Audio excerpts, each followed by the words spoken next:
আসসালামু আলাইকুম সবাইকে, শুভ বিকেল এবং স্বাগতম জানাচ্ছি এবিসি রেডিওর ফেসবুক পেজে লাইভ সম্প্রচারে আমাদেরকে দেখতে পাচ্ছেন voice of doctors powered by এসকেএফে। সবাইকে ওয়েলকাম। আমার নাম সমন্বয়, আমি আপনাদের সাথে আছি voice of doctors powered by এসকেএফে।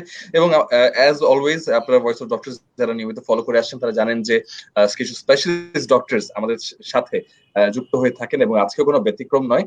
আমাদের সাথে কিছু স্পেশালিস্ট ডক্টরস আছে এবং আজকে যারা ফেসবুক পোস্টটা ফলো করেছেন তারা ইতিমধ্যেই জানেন যে আজকে টপিকটা কি নিয়ে। আজকে টপিকটা হচ্ছে কোভিড-19 এন্ড ডায়াবেটিস ম্যানেজমেন্ট।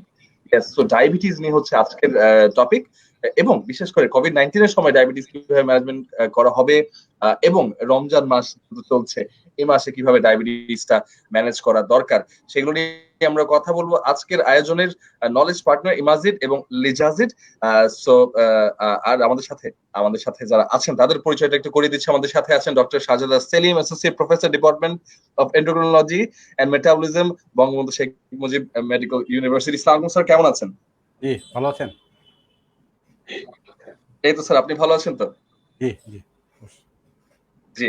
এছাড়া আমাদের সাথে আছেন doctor M Saifuddin, assistant professor, department of diabetes and endocrinology, Dhaka medical college. আসসালামু আলাইকুম, কেমন আছেন? হ্যাঁ জি, ভালো আছি, ধন্যবাদ। ধন্যবাদ আপনাকে জয়েন করবার জন্য। আমাদের সাথে আছেন doctor Marufa Mustari, diabetes and hormone specialist, Bangabandhu Sheikh Mujib medical university. আসসালামু আলাইকুম, কেমন আছেন? হ্যাঁ ভালো, আপনি ভালো? এই তো ভালো আছি। ধন্যবাদ সবাইকে আমাদের সাথে যোগদান করবার জন্য এবং আশা করি সবাই ভালো আছেন। এবং আয়োজনের শুরুর দিকে যেহেতু আছি আমরা, বিশেষ করে সবাইকে মা দিবসের শুভেচ্ছা জানিয়ে দিতে চাই। আশা করি যে সব মায়েরা ভালো আছে, সুস্থ আছে। সো মা দিবসের শুভেচ্ছা সবাইকে, সব মাদেরকে। এবং যারা যারা আছি, ছেলে বা মেয়ে বলি না কেন, যারা সন্তান আছে তাদের সবাইকে শুভেচ্ছা মা দিবসের। এবং আমার মাকেও শুভেচ্ছা জানিয়ে শুরু করছি। তো আপনারা যারা আছেন আপনাদের সবাইকে মা দিবসের শুভেচ্ছা। এবং ফেসবুক লাইভে দেখতে পাচ্ছেন এবিসি রেডিওর ফেসবুক লাইভে যে সেকশনটা আছে সেই লাইভের নিচে আপনারা কিন্তু কমেন্ট করতে পারেন আপনাদের এই ডায়াবেটিস সংক্রান্ত যদি কোনো প্রশ্ন থাকে। রমজান মাসে ডায়াবেটিক পেশেন্টদের কি করণীয়, কি করা উচিত, কিভাবে মেইনটেইন করা উচিত, বা কোভিড-19 এর সময় কিভাবে করা উচিত, সেগুলো নিয়ে আপনাদের যদি কোনো প্রশ্ন থাকে এই প্রশ্নগুলো অবশ্যই আমাদের কাছে পৌঁছে দিবেন এই লাইভের নিচে কমেন্ট করে। সো আমরা শুরুর দিকে যদি একদম মানে প্রশ্নের দিকে চলে যাচ্ছি, যে আমরা আমরা শুনছি যে ডায়াবেটিক পেশেন্টরা বেশ ভালনারেবল কোভিড-19 এর কোভিড-19 আক্রান্ত যখন হয়, যারা ডায়াবেটিক পেশেন্ট তারা বেশ ভালনারেবল, সেগুলো বিষয়ে আমরা আসবো। কিন্তু একদম বেসিক থেকে যদি আমরা শুরু করতে চাই, যে কার্ডিওভাস্কুলার ডিজিজ এন্ড ডায়াবেটিস, এটা নিয়ে যদি আপনারা কিছু বলে শুরু করেন, একজন করে, যদি স্যার থেকে শুরু করি, সেলিম স্যার থেকে। জি,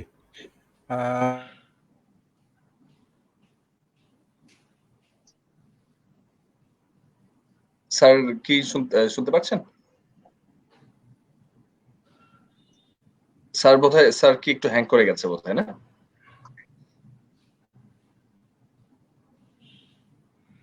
জি, স্যারের লাইনটা হ্যাং করে গেছে। আমরা মারুফা আপনার কাছে যদি চলে যাই, মারুফা আপনি যদি একটু তাহলে স্টার্ট করেন। লেডিস ফার্স্ট, আপনার কাছেই চলে যাচ্ছি, এভাবে চলে আসলো। আপনি যদি একটু শুরু করেন যে কার্ডিওভাস্কুলার ডিজিজ এন্ড ডায়াবেটিস নিয়ে যদি বলেন। ধন্যবাদ আপনাকে। ডায়াবেটিস একাই কিন্তু একটা ডায়াবেটিস রোগীটা বা রোগটা একাই কিন্তু কার্ডিওভাস্কুলার ডিজিজ ইকুইভ্যালেন্ট। তার মানে হচ্ছে একজন মানুষের যদি একবার হার্ট অ্যাটাক হয়, তার যদি দ্বিতীয়বার হার্ট অ্যাটাক হওয়ার ঝুঁকি যতটুকু, একজন ডায়াবেটিস রোগীর ঠিক ততটুকু পরিমাণ ঝুঁকিতে থাকেন। সুতরাং ডায়াবেটিস রোগীর ক্ষেত্রে যেটা করতে হয়, ডায়াবেটিস নিয়ন্ত্রণের সাথে সাথে তার যে আদার রিস্ক ফ্যাক্টর বা ঝুঁকিগুলো আছে সেগুলোও নিয়ন্ত্রণ করতে হয়। যেমন হাই ব্লাড প্রেশার বা যদি উচ্চ রক্তচাপ থাকে সেটাও নিয়ন্ত্রণে রাখতে হবে। তার রক্তের চর্বি যদি বেশি থাকে সেটাও নিয়ন্ত্রণে রাখতে হবে।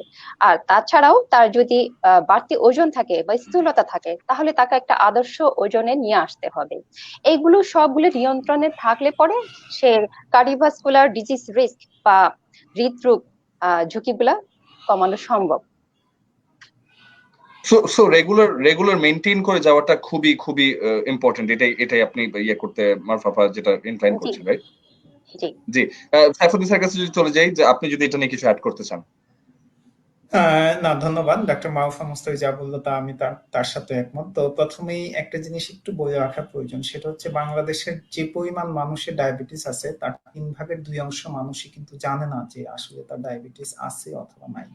আমরা শুধুমাত্র সারা বাংলাদেশের যে পরিমাণ ডায়াবেটিস রোগী আছে তার মধ্যে 1/3-1/4কেই আমরা ডায়াগনোসিস করতে পারছি যে তাদের ডায়াবেটিস আছে। বাকি অংশ হয়তো কখনো পরীক্ষা নিরীক্ষা করে নাই অথবা কোনো স্ক্রিনিং বা ডায়াগনোসিসের আওতায় আসে নাই, যার ফলে একটা বিশাল অংশ ডায়াবেটিস রোগী কিন্তু চিকিৎসা আওতা বাইরে থেকে যাচ্ছে। যার ফলে হচ্ছে কি, যখন কোনো মানুষ হৃদরোগ নিয়ে কোনো হসপিটালে অথবা কোনো চিকিৎসকের শরণাপন্ন হচ্ছে, প্রথমবার হয়তো ধরা পড়ছে যে আসলে উনি ডায়াবেটিসে আক্রান্ত। সুতরাং আমাদের যেন আমরা একটা রিকমেন্ডেশন হচ্ছে বয়স 30-এর পর অন্তত বছরে একবার কিছু রুটিন সাধারণ পরীক্ষা নিরীক্ষা করে নেওয়া উচিত যে কোনো মানুষ ডায়াবেটিস হচ্ছে কিনা বা ডায়াবেটিসে আক্রান্ত হয়েছে কিনা।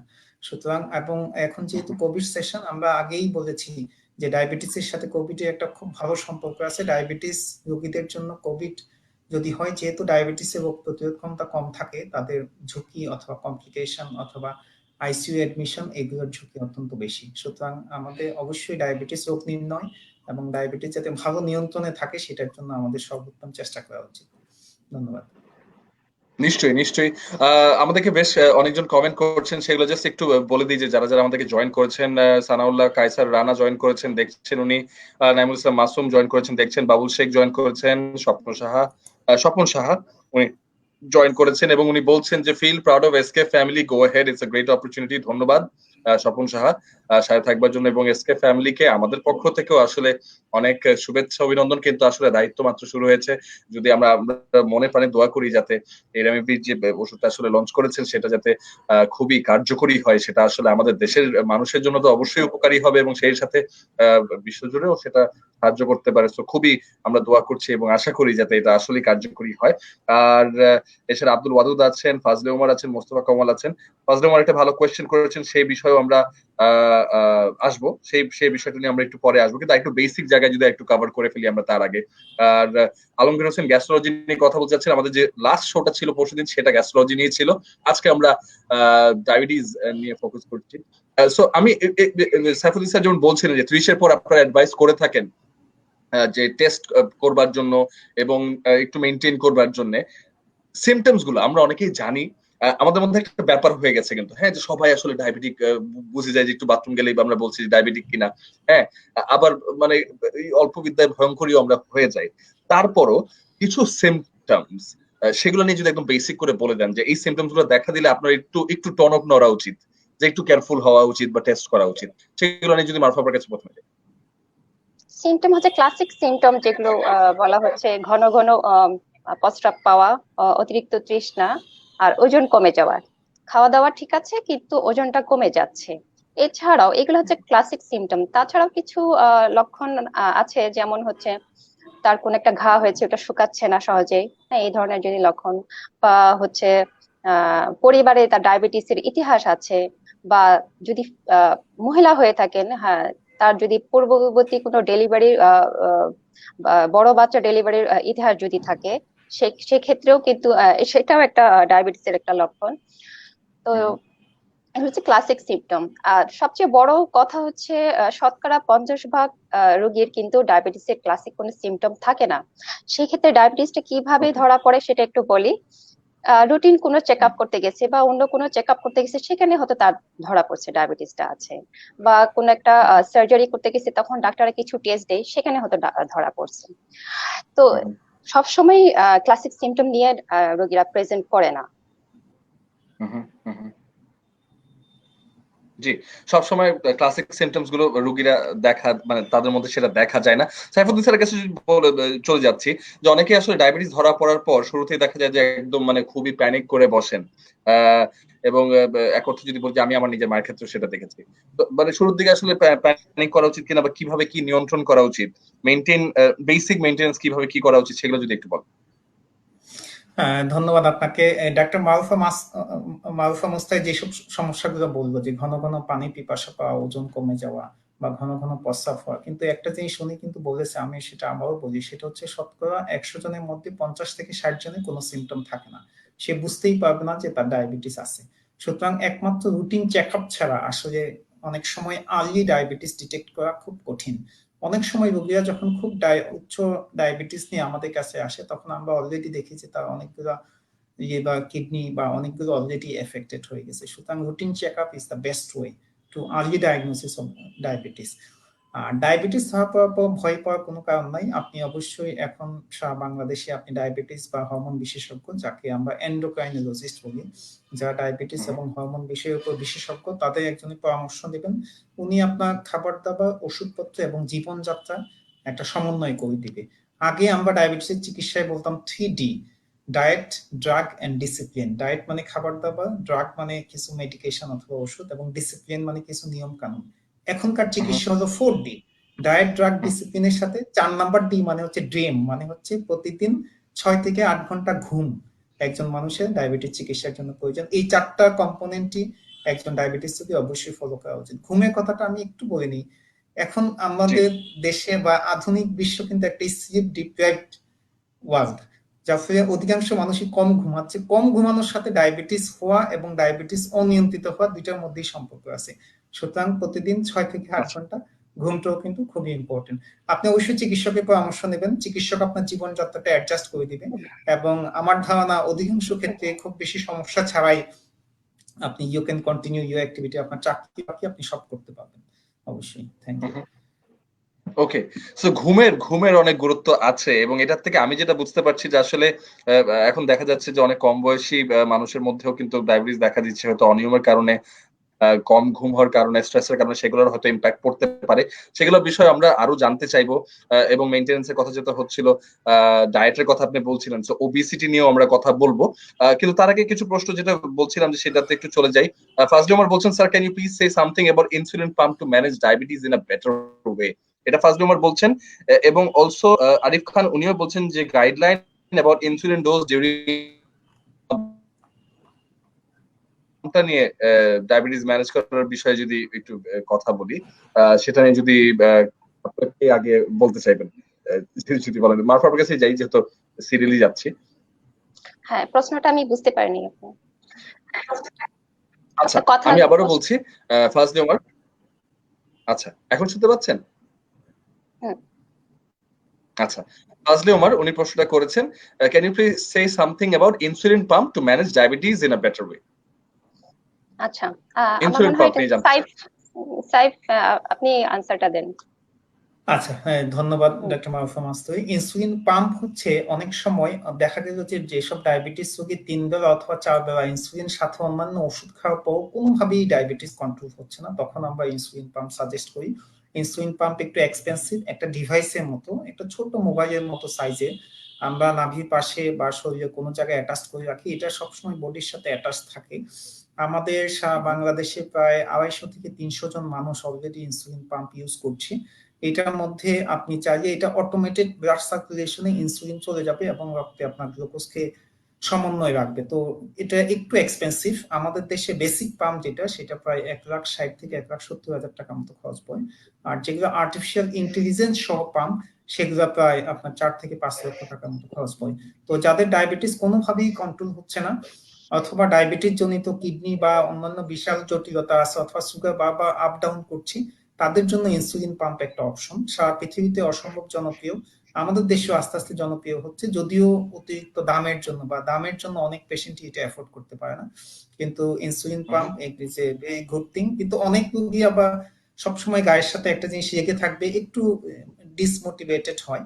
কিন্তু আপনি ইনসুলিন পাম্প দিয়ে ডায়াবেটিস সবচেয়ে ভালো কন্ট্রোল করতে পারবেন। It's a good way, but expensive, এটা আপনাকে মনে রাখতে হবে। ধন্যবাদ। ওকে, ওকে, এক্সপেন্সিভ, এটা একটু মনে রাখতেই হবে। আমাদের সাথে ডক্টর সাজ্জাদ সেলিম উনি আবারও জয়েন করেছেন, associate professor, department of endocrinology and metabolism, Bangabandhu Sheikh Mujib medical university, Bangabandhu Sheikh Mujib medical university থেকে। স্যার আবারও ধন্যবাদ জয়েন করবার জন্য। এখানে আরেকটা প্রশ্ন আছে, আরিফ খান এটা জানতে চাচ্ছেন যে একটা গাইডলাইন চাচ্ছেন ইনসুলিন ডোজ রামাদানের সময়, এই রমজান মাসে ইনসুলিন ডোজের একটা গাইডলাইন চাচ্ছেন। সো সেলিম স্যার কাছেই চলে যাই। স্যার আপনি যদি একটা গাইডলাইন ইনসুলিন ডোজের জন্য এখানে হ্যাঁ, আমি আগের থেকে একটু আসি। ওই যে পাম্পের ব্যাপারে যেটা কথা হচ্ছিল, দামের ব্যাপারে, আমরা যারা ডায়াবেটিসের ডাক্তার, আমরা যখন ইনসুলিন পাম্প লিখি, আমাদের মাথায় আছে কিন্তু যে দামটা বেশ বেশি। কিন্তু দামটা বেশি হওয়াটার মূল কারণ হলো যে বাংলাদেশে এখনো যথেষ্ট পরিমাণে ব্যবহার করে না। একটা কোম্পানি নিয়ে আসে, ওই কোম্পানিটা তাদের টোটাল সার্ভিস প্রোভাইড করতে রাউন্ড দা ইয়ার একটা বড় জনবল থাকে। কিন্তু অন্যান্য দেশে কিন্তু আসলে এটা অনেক বেশি দামি টেকনিক জিনিস নয়, এই জন্য ব্যবহারও অনেক বেশি হচ্ছে। তাহলে দিন দিন যখন এটা ব্যবহার বাড়তে থাকবে আচ্ছা। তখন কিন্তু দামটা অটোমেটিক কমতে থাকবে। কিন্তু একটা সুখবর আছে, সেটা হলো ইন্ডিয়া থেকে আমার ব্যক্তিগতভাবে যোগাযোগ হয়েছে, ডাক্তার সাইফুদ্দিন মারুফা ওনারাও জানেন যে ইন্ডিয়া থেকে কিছু পাম্প তৈরি হচ্ছে, সেগুলো যখন এসে যাবে 3 ভাগের বা 4 ভাগের 1 ভাগ দাম হয়ে দাঁড়াবে। সেটা কিন্তু আমাদের জন্য একটা বড় সুবিধা হবে, যে কারণ পাম্প ব্যবহার করতে পারলে যে কোনো, বিশেষ করে টাইপ 1 ডায়াবেটিস রোগীর জন্য তো বিশাল একটা সুবিধা, টাইপ 2 কারো কারো জন্য খুব সুবিধা হবে। এখন যে প্রশ্ন আরিফ সাহেব করেছেন সেটা প্রসঙ্গে আসি। ইনসুলিনের ক্ষেত্রে রোজার সময় আলাদা করে ইনসুলিন ডোজ কিন্তু ঠিক করা দরকার হয় না। আমরা প্রথমত একটা বেসিক প্রিন্সিপাল নিয়ে রমজান মাসে ডায়াবেটিস রোগীর চিকিৎসা করতে, সেটা হলো যে যারা যেভাবে ওষুধ পাচ্ছিলেন ওই ওষুধটাকে আমরা সমন্বয় করার চেষ্টা করি। নতুন করে ওষুধ শুরু করে রোজার সময় খাদ্য ব্যবস্থাপনার একটা ব্যাপক পরিবর্তন হবে, জীবনযাপন পদ্ধতি পরিবর্তন হবে, কারণ ওষুধও পরিবর্তন করে তাল মেলানোটা খুব মুশকিল হয়। সেই ক্ষেত্রে আগের ওষুধগুলোকেই আমরা এই সময় শুধু অ্যাডজাস্ট করার চেষ্টা করি। সেই ক্ষেত্রে ইনসুলিনের ক্ষেত্রে যেটা প্রথম পরিবর্তন করা হয়, আগে ইনসুলিন গুলো এভাবে পেতে পারে, কেউ দিনে 1 বার পায়, কেউ সকালে খাবার আগে, রাতে খাবার আগে পায়, কেউ দিনে একটা লম্বা সময়ের জন্য লং অ্যাক্টিং ইনসুলিন পায়, আরেকটা দিনে 3 বার খাবার আগে পায়। তাহলে ওটাকেই আমরা রোজার সময় ডোজটাকে অ্যাডজাস্ট করে দিই। কিভাবে? যিনি আগে 1 বার পাচ্ছিলেন তার কন্ট্রোল যদি খুব ভালো থাকে তাহলে হয়তো কিছু পরিমাণ কমাবার দরকার হতে পারে। যেমন ধরেন 20 পাচ্ছিলেন, তাকে হয়তো আমরা 16 বা 18 দিয়ে হাইপোগ্লাইসেমিয়ার ঝুঁকি কমাবার জন্য এটা করতে পারি। কিন্তু যদি ওইটা দিয়ে কন্ট্রোল খুব বেশি ভালো না থাকে তাহলে পুরোটাই রেখে দেওয়া হবে, কারণ এতে হাইপো হওয়ার খুব বেশি চান্স থাকবে না। হাইপোগ্লাইসেমিয়া মানে রক্তের গ্লুকোজ কমে যাওয়ার সম্ভাবনা খুব বেশি থাকবে না। আবার যারা দিনে 2 বার পাচ্ছিলেন, নাস্তার 30 মিনিট আগে বা নাস্তার 10 মিনিট আগে নিচ্ছিলেন, রাতে খাবার 30 মিনিট আগে বা 10 মিনিট আগে, কোন ধরনের ইনসুলিন দিচ্ছে তার উপর নির্ভর করে সেটা। তো সেই ক্ষেত্রে নিয়মটা হলো উনি সকালবেলা যে ডোজটা পাচ্ছিলেন পুরাটাই ইফতারের সময় চলে যাবে, একটু কম বেশি করার দরকার নাই প্রথম দিকে। কিন্তু রাতের যে ডোজটা পাচ্ছিলেন, যেহেতু এরপরে লম্বা সময় এবার প্রায় 14.5 ঘন্টা না খেয়ে থাকতে হবে, হাইপোগ্লাইসেমিয়ার ঝুঁকি থাকবে অনেক, সেই সময়টার জন্য আমরা ওইটাকে কোনো কোনো ক্ষেত্রে অর্ধেক, কোনো ক্ষেত্রে 60% এরকম একটা অবস্থানে রাখি। তারপরে দিন থেকে রক্তের গ্লুকোজ দেখে দেখে আমরা এটাকে অ্যাডজাস্ট করার চেষ্টা করি। আর যারা রাত দিনে 3 বার নিচ্ছিলেন, শর্ট রেগুলার রেপিড অ্যাক্টিং একটা আহারের ঠিক আগে আরেকটা লম্বা সময়ের জন্য কাজ করে দিনে 1 বার নিচ্ছিলেন, সেগুলা ক্ষেত্রে দিনে 1 বারেরটা ওভাবে রাখা হয়, 3 বারেরটাকে আবারও ব্রেকফাস্ট মানে ইংরেজি রাখলে ওরকমই হবে। তাহলে যেটা ব্রেকফাস্ট নাস্তার সময় ছিল সেটা ইফতারের সময় চলে যাবে, দুপুরের সময়টা রাতে চলে যাবে, আর রাতে যেটা ছিল ইফতারিতে চলে যাবে, সেহরিতে চলে যাবে অর্ধেক হয়ে। কিন্তু এখানে একটা জিনিস মনে রাখতে হবে যে আমরা সবসময় রোগীদেরকে বলি যে আপনি যখন 6 বার খাচ্ছিলেন রোজার সময় না অন্য সময়গুলোতে, রোজার সময় এসে এটা কমপক্ষে 3 বারে নামাবেন, 2 বারে নামাবেন না। তারপরও কিছু কিছু রোগী এটা মেনে চলতে চায় না, তাহলে উনি যিনি ডিনার অ্যাভয়েড করলেন উনি কিন্তু ওই সময় ইনসুলিন নিতে পারবেন না। এক, দ্বিতীয় হলো ডিনার কতটুকু খাবেন সেটাও একটা ব্যাপার। ইউজুয়ালি ডিনার কম খান। গবেষণার ফলাফলটা এরকম যে একজন রোজাদার তার টোটাল সারা রাতে যা খায়, দিনে তো খাওয়া বন্ধ, তার 63% ক্যালোরি প্রায় ইফতার থেকেই নেয়। তাহলে ইফতারের সময়টা কিন্তু সবচেয়ে বেশি পরিমাণ ইনসুলিন উনি পাবেন। তাহলে ডিনার কতটুকু করছেন তার সাথে রোগীর সাথে কথা বলে আমরা ডোজটা ঠিক করে দেওয়ার চেষ্টা করি। কিন্তু এটা কিন্তু নিশ্চিত যে সেহরির সময় আগের ডিনারের ডোজটা অর্ধেক হয়ে যাবে, তারপরে ব্লাড সুগার দেখে দেখে আমরা আগাবো কতটুকু থেকে দাঁড়ানো যায়। জি, ওকে ওকে, ধন্যবাদ অনেক ডিটেইলড আনসারের জন্য সেলিম স্যারকে। আরো কিছু প্রশ্ন আসছে, সেই বিষয়ে আমরা যাব, কিন্তু একটু জানতে চাই যে ওবেসিটির সাথে ডায়াবেটিসের সম্পর্কটা কিরকম, সেই বিষয়ে যদি আমাদেরকে একটু সাইফুদ্দিন স্যার বলেন, এবং পরবর্তীতে মারুফার কাছেও যাচ্ছি, ওই যে ওবেসিটির সাথে ডায়াবেটিসের রিলেশনটা নিয়ে যদি আপনারা একটু অ্যাড করেন। ধন্যবাদ আপনাকে। প্রথমেই 2 ধরনের ডায়াবেটিস আমরা মূলত চিকিৎসা করি বা সবচেয়ে বেশি পাওয়া যায়। একটা হচ্ছে টাইপ 1 যেটা বাচ্চাদের হয়, এটাতে ওজন কমে যায়। আর টাইপ 2 যেটা আমরা সাধারণত আমাদের চাচা, মামা, বাবাদের বা যে ডায়াবেটিস নিয়ে রোগীরা সাধারণত আমাদের কাছে আসে, এটা টাইপ 2 ডায়াবেটিস। সারা বাংলাদেশে প্রায় আপনি যদি পার্সেন্টেজ হিসাব করেন হয়তো 98 to 99% হচ্ছে টাইপ 2 ডায়াবেটিস, যেটা আমরা ডায়াবেটিস বলতে সাধারণত আমরা যেটা বুঝি। তো ডায়াবেটিস কি কারণে ডায়াবেটিস হচ্ছে সেটা একদম স্পেসিফিক কারণ আমরা জানি না, কিন্তু কিছু কিছু রিস্ক ফ্যাক্টর বা ঝুঁকি যেসব জিনিস থাকে ডায়াবেটিস হওয়ার ঝুঁকি সবচেয়ে বেশি, তার মধ্যে নাম্বার ওয়ান হচ্ছে ওবেসিটি, মানে ওজন বেশি। ওজন যার যত বেশি থাকে তার ডায়াবেটিস হওয়ার ঝুঁকি তত বেশি। আমরা প্রত্যেকটা মানুষের উচ্চতা দেখে আমরা একটা আইডিয়াল ওয়েট ফিক্সড করে দিই যে আপনার জন্য আপনার ওজন 80 কেজি, কিন্তু আপনার হওয়া উচিত 65 কেজি বা এইরকম। আমরা একটা নিজস্ব হিসাব করে একটা ওয়েট রোগীদের আমরা বলে দিই। তার মানে ওই নির্ধারিত ওজনের থেকে ওজন যত বাড়তে থাকবে তখন আপনি ডায়াবেটিস বলেন, হাইপারটেনশন বলেন, বা উচ্চ রক্তচাপ, রক্তে চর্বি বেশি, লিভারে চর্বি জমা, হৃদরোগের ঝুঁকি, ব্রেন স্ট্রোকের ঝুঁকি, সবগুলো ঝুঁকি বাড়তে থাকবে। সুতরাং ওবেসিটি বা ওজন বেশি একটা বিশাল ঝুঁকি সবকিছুর জন্য। আবার ওজন বাড়তে থাকলে ডায়াবেটিসও নিয়ন্ত্রণ থেকে অনিয়ন্ত্রিত দিকে চলে যাওয়ার একটা বিশেষ সম্ভাবনা থাকে। সুতরাং ওজন একটা সিগনিফিকেন্ট ফ্যাক্টর। অনেক সময় দেখা যাচ্ছে ওজনটা আপনি যদি স্ট্যান্ডার্ড রাখতে পারেন, আপনার হয়তো ওষুধের প্রয়োজনীয়তাটা হয়তো কম লাগছে, ওষুধ কম লাগছে, কারো কারো ক্ষেত্রে ওষুধ লাগছে না যদি আপনি ওজনটা কমাইতে পারেন। সুতরাং অবশ্যই ওজন একটা অবশ্যই খুব গুরুত্বপূর্ণ ফ্যাক্টর ডায়াবেটিস হওয়ার জন্য, এবং ডায়াবেটিস হয়ে গেলে ডায়াবেটিসটা যাতে সুনিয়ন্ত্রিত থাকে সেটার জন্য আপনার আদর্শ ওজনে আসা একটা অত্যন্ত গুরুত্বপূর্ণ ব্যাপার। Thank you. আদর্শ ওজনে আসার কথা সাইফুদ্দিন স্যার উনি বলছিলেন, এই আদর্শ ওজন নিয়ে মারুফ আপা আপনার কাছেও জানতে চাবো, কিন্তু এখানে খন্দকার জিয়াউল একটা প্রশ্ন করেছেন, সেটা নিয়ে আসি এবং রিলেটেড। উনি বলছেন যে যেহেতু রমজান মাস, রোজা রাখা হচ্ছে এবং এই সময়টা যেটা হচ্ছে যে ফিজিক্যাল ওয়ার্ক আসলে কাজকর্ম কম্পারেটিভলি একটু কম হচ্ছে, হয়তো এক্সারসাইজও সবাই এখন একটু কম করছেন, সেই বিষয়গুলো আছে। তো এখন কি ধরনের অ্যাক্টিভিটি করা উচিত বা কিভাবে মেনটেন করা উচিত, এবং এই যে আদর্শ ওজনের বিষয়গুলো যদি আপনি একটু স্পেসিফাই করে বলেন। আমি মুরাদ ভাইকে আমাদের সাথে, ডক্টর মোহাম্মদ মুরাদ হোসেন, ওনাকে ওয়েলকাম করে নিচ্ছি। আপনাকে স্বাগত। ইয়েস, ভয়েস অফ ডক্টরস আপনার কাছে তো অপরিচিত নয়, আপনি নতুন নন এবং গেস্টও নন, মডারেটর হিসেবে আছেন, but yes, welcome back again. ধন্যবাদ জয়েন করবার জন্য। জি ধন্যবাদ দাদা। আমি প্রথমে একটু সবার কাছে আন্তরিকতার সাথে আমার দুঃখ প্রকাশ করছি যে আমি আজকে একটা বিশেষ কাজের জন্য আমি একটু দেরি করে ফেলেছি। I am sorry for that. আমি আজকে যারা আমাদের অভিজ্ঞ চিকিৎসক আছেন তাদের সবার কাছে একটু ক্ষমা প্রার্থনা করছি যে আমি একটু দেরিতে জয়েন করেছি বলে। বাট আমি কিন্তু কানেক্টেড ছিলাম, আমি কিন্তু অন্যভাবে কানেক্টেড ছিলাম অনুষ্ঠানের সাথে, আমি কিন্তু সব শুনতে পাচ্ছিলাম। তো দাদা আমার একটা প্রশ্ন ছিল আমাদের শাহজাদ সেলিম স্যারের কাছে, আমি কি প্রশ্নটা করতে পারি? না, আমি মাত্র একটা প্রশ্ন মারুফ ভাইকে করেছি। ওকে okay okay okay, definitely continue, please continue. জি জি, তারপরে আপনি প্লিজ সেলিম স্যারের কাছে প্রশ্ন নিয়ে যেতে পারবেন অবশ্যই। তো আর মুরাদ ভাই ধন্যবাদ।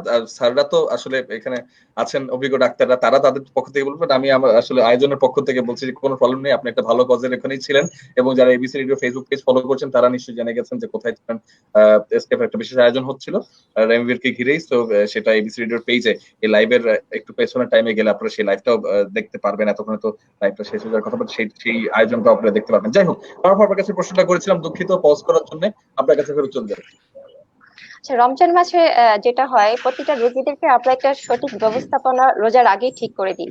তার খাদ্যাভ্যাস কিরকম হবে, এক্সারসাইজ কখন করবে, কতটুকু করবে, আর ওষুধের সমন্বয়, তাছাড়া কি কি ঝুঁকি আছে তার রোজা রাখার ক্ষেত্রে, সবকিছু মিলিয়ে তাকে একটা সঠিক ব্যবস্থাপনা আমরা রোজার আগেই ঠিক করে দিই, যেটা এই বছর হয়তো সম্ভব হয়নি এই করোনা মহামারীর কারণে। তো এখানে যেটা ব্যায়ামের ক্ষেত্রে বলা হয়ে থাকে যে তাদেরকে রোজা রাখা অবস্থায়, মানে ফাস্টিং স্টেটে কোনো ধরনের শারীরিক পরিশ্রম করা যাবে না। যেটা করতে হবে রোজা ভাঙার পরে করতে হবে। যারা তারাবি নামাজ পড়ে থাকেন পুরোটাই পড়েন, তা সেই ক্ষেত্রে হয়তো এক্সট্রা তার ব্যায়াম করা প্রয়োজন পড়ে না।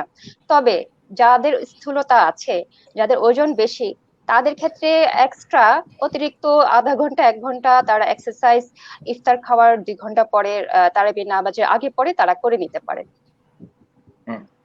ওকে ওকে, সো হালকা একটু এক্সারসাইজ তারাবি নামাজের আগে পরে করে নিতে পারেন। যারা তারাবি পড়ছেন তাদের হয়তো এডিশনাল প্রেসার নেওয়ার কোনো প্রয়োজন নেই, তাই তো বলছিলেন? জি জি, হ্যাঁ, যাদের অতিরিক্ত ওজন আছে তাদের ক্ষেত্রে। আর যাদের ওজন ঠিক আছে তারা শুধু তারাবি নামাজটা যদি পড়ে থাকেন, সেটা পড়লে এক্সট্রা কোনো এক্সারসাইজ করার ইউজুয়ালি দরকার হয় না। ওকে, অনেক ধন্যবাদ।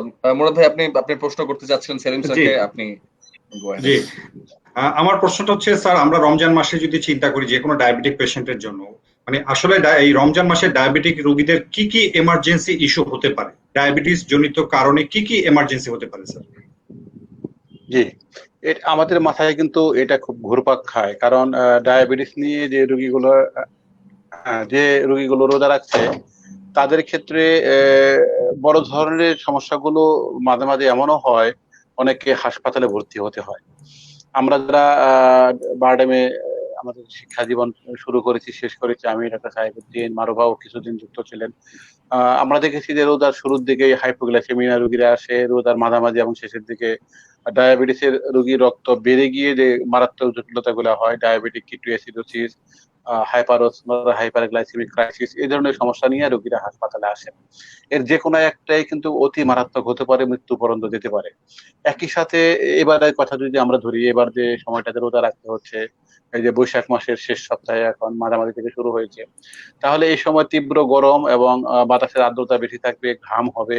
তাহলে একই সাথে দিন দুটো আঘাতে থাকবে, রোদ এবং অন্যান্য কারণে রক্তের গ্লুকোজ কমতে থাকবে, একই সাথে রক্তের পানি শূন্যতা হবে, যেটা মিলে একটি মারাত্মক ঘটনা ঘটতে পারে। আবার যাদের রক্তের গ্লুকোজ বেশি তাদের ক্ষেত্রে ঘটনাটা আরো বেশি মারাত্মক হবে, কারণ রক্তের গ্লুকোজও কিন্তু ঘনত্ব বাড়িয়ে দেয়, পানি শূন্যতা রক্তের ঘনত্ব বাড়িয়ে দিবে। এই দুটার কিন্তু আলটিমেট ফলাফল হতে পারে রক্ত নালী বন্ধ হয়ে কোনো কোনো জায়গায় হৃৎপিণ্ড, মস্তিষ্কে এমন রক্তনালী জমা বন্ধ হয়ে গেলে যে সমস্যাগুলো হয় সেগুলো হতে পারে। কিন্তু আমি একটা দুটা উদাহরণ দিতে পারি। মধ্যপ্রাচ্যের দেশগুলোতে এই বিশেষ দুপুরের পরে বিকাল বেলায় রোজা রেখে যাদের রক্তের গ্লুকোজ অনেক বেশি, তাদের রক্তের চোখের যে সেন্ট্রাল রেটিনাল ভেইন, একটা ভেইন থাকার কারণে বন্ধ হয়ে গিয়ে কেউ কেউ অন্ধ হয়ে গেছে। তাহলে এতটা মারাত্মক হতে পারে। কিন্তু আমরা ওই জন্য কিন্তু সবসময় চেষ্টা করি যে রোজা রাখার শুরু করার আগে থেকেই রোগীকে একটা অ্যাসেসমেন্ট করে রোজার সময় কিভাবে যতটা সম্ভব নিরাপত্তা নিশ্চিত করা যায় এভাবে রোজা শেষ করা যায় সেটা। কিন্তু তবুও রোগীদের অনেকেরই কিন্তু মোটামুটি ভালো কন্ট্রোল থাকার পরও হয়তো কোনো কারণে কোনোদিন একটু অনিয়ন্ত্রিত বা বিশৃঙ্খলার কারণে দিনের শেষের দিকে এসে হাইপোগ্লাইসেমিয়া হয়ে যাবে, এটাই সবচেয়ে বেশি সম্ভাবনা। জি, ধন্যবাদ স্যার আপনার সুন্দর উত্তর করার জন্য। আমি এখন একটু চলে যাচ্ছি ডক্টর এম সাইফুদ্দিনের কাছে। আমি স্যারের এই প্রশ্নের উত্তরের সূত্র ধরেই বলতে চাই, একজন পেশেন্ট হাইপোগ্লাইসেমিয়াতে ভুগছেন কিনা, হঠাৎ করে ওনার হাইপোগ্লাইসেমিয়া হলো কিনা, উনি কিভাবে বুঝবেন? একটা হচ্ছে আমরা কিভাবে সাইন সিমটম থেকে বুঝবো যে ওনার হাইপোগ্লাইসেমিয়া হয়েছে কিনা, আরেকটা হচ্ছে যদি আমরা সবাই জানি যে এখন আমরা সবাই বিভিন্ন গ্লুকোমিটারে ব্লাড সুগার টেস্ট করি, উনি কত গ্লুকোমিটারের রিডিং পেলে উনি বুঝবেন যে ওনার আসলে হাইপোগ্লাইসেমিয়া ডেভেলপ করেছে? ডক্টর সাইফুদ্দিন।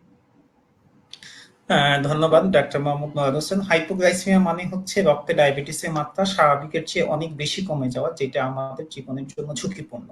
আমরা সাধারণত গ্লুকোমিটার বা ব্লাড সুগার চেক করা যেসব মেশিন দিয়ে আমরা বাসায় চেক করি অথবা রক্ত দিয়ে যদি চেক করা যায়, ডায়াবেটিস 3.9 মিলিমোল পার লিটার তার চেয়ে কম আসলে আমরা সেটাকে হাইপোগ্লাইসেমিয়া বলি। 3.9 অথবা তার চেয়ে কম হলে আমরা সেটাকে হাইপোগ্লাইসেমিয়া বলি। সাধারণত রোগীরা অনেক সময় বলে যে স্যার আমার খারাপ লাগছে, বুক ধরফর করছে, হাত পা কাঁপছে, ঘামাচ্ছে, অথবা মেজাজ অতিরিক্ত খারাপ হয়ে যাচ্ছে।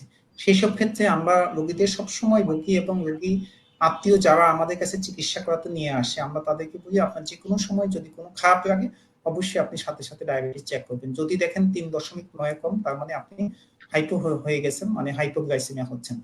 আর ডায়াবেটিসে এখন যেহেতু মানুষ রোজা রাখছে, রোজার সময় আমরা বলি আপনি দুপুরের দিকে অথবা বিকালের দিকে হাইপো হওয়ার ঝুঁকি সবচেয়ে বেশি। সেই জন্য ডাক্তার মারুফা মুস্তাহিদ যেটা বললো, যদি ব্যায়াম করতে হয় আমরা কখনোই দুপুরের পর থেকে ইফতার পর্যন্ত ভারী কাজ করতে না করি। যদি কোনো কারণে রোগী খারাপ লাগে এবং ডায়াবেটিস 3.9 কম হয়, তাহলে কিন্তু সাথে সাথে রোজা ভেঙে ফেলতে হবে, এটাই হচ্ছে রিকমেন্ডেশন। সুতরাং হাইপোগ্লাইসেমিয়া হচ্ছে কিনা আমরা প্রত্যেকটা ডায়াবেটিস রোগী রোজা রাখা অবস্থায় বা অন্য সময় অবশ্যই ডায়াবেটিস চেক করে দেখতে হবে আপনাকে ডায়াবেটিস কমে গেল কিনা, এবং এর জন্য অবশ্যই একটা ভালো গ্লুকোমিটার আপনার বাসায় থাকা উচিত বলে আমি মনে করি। ধন্যবাদ। জি, ধন্যবাদ। আমি এখন একটু ডক্টর মারুফা আপনার কাছে জানতে চাচ্ছিলাম যে একজন পেশেন্ট যদি উনি দেখেন যে ওনার ব্লাড সুগার লেভেল 3.9 থেকে নিচে নেমে গেছে বা কমে গেছে, তাহলে উনি বাসায় বসে ইমিডিয়েট কি করবেন এই রমজান মাসে? আপনার পরামর্শ কি থাকবে ওনার জন্য? ধন্যবাদ। বাসায় যখন দেখবে গ্লুকোমিটার দিয়ে, বা অনেক সময় কি হয় চেক করারও সুযোগ থাকে না, যদি লক্ষণ দেখা দেয় যে মাথা ঘোরানো, হাত পা কাঁপা, তখন তার দায়িত্ব হচ্ছে সাথে সাথে রোজাটা ভেঙে ফেলা, কারণ এখানে জীবন বাঁচানোটাই হচ্ছে জরুরি। সেক্ষেত্রে তাকে যেটা করতে হবে, হাতের কাছে যেটাই পাওয়া যায় মিষ্টি জাতীয় খাবার সেটা খেয়ে নিতে হবে। সবচেয়ে ভালো হয় মধু বা জেলি এই ধরনের খাবার যদি থাকে সেটা জিভের নিচে দিয়ে দিলে সেটা তাৎক্ষণিকভাবে রক্ত গ্লুকোজটা বাড়িয়ে দেয়। তাছাড়া এগুলো যদি নাও থাকে তাহলে চিনি, গ্লুকোজ যেটাই পাওয়া যায়, হাতের কাছে যাই পাওয়া যায় মিষ্টি জাতীয় খাবার সেটা সে খেয়ে নিবে। জি, ধন্যবাদ। আমি এবার একটু ভিন্ন রকমের একটা প্রশ্ন করতে চাচ্ছিলাম, সেটি হচ্ছে আমরা জানি যে ডায়াবেটিসের সাথে আসলে বডি ওয়েটের একটা সম্পর্ক আছে। তো আমি শাহজাদা সেলিম স্যারের কাছে জানতে চাচ্ছি যে আমরা একটা মানুষ যদি ওবেজ হয় এবং তার যদি সাথে ডায়াবেটিস থাকে, তাহলে এই রমজান মাসে উনি ওনার কি করণীয়, উনি কি করবেন? কারণ হচ্ছে আমরা নিশ্চয়ই এটা অবশ্যই রিকমেন্ড করব যে রমজান মাসে যদি উনি ওনার খাদ্যাভ্যাসে একটু পরিবর্তন আনেন, লাইফস্টাইলে যদি একটু পরিবর্তন আনেন, তাহলে কিন্তু উনি ওনার ওয়েট লসও করাতে পারেন। তো স্যার, এই ওয়েট গেইন এবং weight loss related to Ramadan, আপনি স্যার এই বিষয়ে যদি কিছু বলেন। হ্যাঁ, এখানে মোহাম্মদ সাইফুদ্দিন কিছুটা বলেছে, আমি তার পরের থেকে বলি। এখানে একটা গবেষণার ফলাফল বলি, তাহলে বাকিটুকুতে আলোচনার সুবিধা হবে। সেটা হলো অনেকেই ভাবেন যে রোজার সময় যেহেতু পানাহার নিয়ন্ত্রিত হয়ে যাবে, এই সময় ওনারা ওজন কমাতে সমর্থ হবে, কিন্তু গবেষণার ফলাফল কিন্তু তার বিপক্ষে। অধিকাংশ গবেষণার ফলাফল অ্যানালাইসিস করার পরে দেখা গেল প্রায় 80% রোজাদারের দৈহিক ওজন রোজার শেষে এসেও একই রকম থাকে। আমরা যদি রোজার আগের দিন ওজন নেই এবং ঠিক ঈদের দিন, ঈদ উল ফিতরের দিন ওজন নেই, তাহলে এভাবে যদি ধরা যায় 5% ওজন বেড়ে যায়, 15% ওজন কমে। আর এই যে 15% ওজন কমেছে, পরবর্তী ঈদের পরে থেকে দিন গুনলে পরবর্তী 6 সপ্তাহের মধ্যে এরা রোজার আগের ওজনে ফিরে যায়। তাহলে রোজা কিন্তু আলাদাভাবে ওজন কমার জন্য কোনো সহায়ক ভূমিকা রাখে না। কিন্তু যে মানুষগুলো রোজার আগে থেকে ওজন কমাবার প্রক্রিয়ার মধ্যে ছিলেন, সাইবুদ্দিন কিছু বলেছে, আমি একটা যেটা তথ্য যোগ করি, সেটা হলো এখন ইন্টারন্যাশনাল ডায়াবেটিস ফেডারেশনের তথ্য মতে পৃথিবীতে প্রায় 90% টাইপ 2 ডায়াবেটিসের রোগীর ওজন হয় বেশি, মানে ওভারওয়েট অথবা ওবেস এই ক্যাটাগরির মধ্যে। তাহলে আমরা যখন ডায়াবেটিস চিকিৎসা করছি, তাদেরকে কিন্তু ওজন কমাবার চিকিৎসাটাও এর মধ্যে রয়ে গেছে, এটা কিন্তু কোনোভাবেই বাইপাস করার কোনো পথ নেই। তাহলে এই পদ্ধতিটা কিন্তু 12 মাসই চালাতে হচ্ছে, রোজার সময়ও চালাতে হবে। তাহলে এখানে আবারও ডায়াবেটিস চিকিৎসার প্রথম পদক্ষেপ, সবচেয়ে গুরুত্বপূর্ণ পদক্ষেপ, জীবনযাপন ব্যবস্থাপনার উন্নত করা, তার মধ্যে খাদ্য ব্যবস্থাপনা, শারীরিক শ্রম, সে দুটাও থাকবে, রোজার সময়ও থাকবে। রোজার সময় এসে পরিবর্তিত হবে কিন্তু থেকে যাবে। মারুফ ভাই একটু বলেছেন, আমি আর একটু বলি যে সাধারণভাবে যাদের দৈহিক ওজন কমাবার তাগিদ নেই, ওই মানুষদের জন্য উনি যদি তারাবি পড়াটা স্বাভাবিক নিয়মে পড়েন, অতিরিক্ত শারীরিক শ্রম করার বিশেষ প্রয়োজন নেই।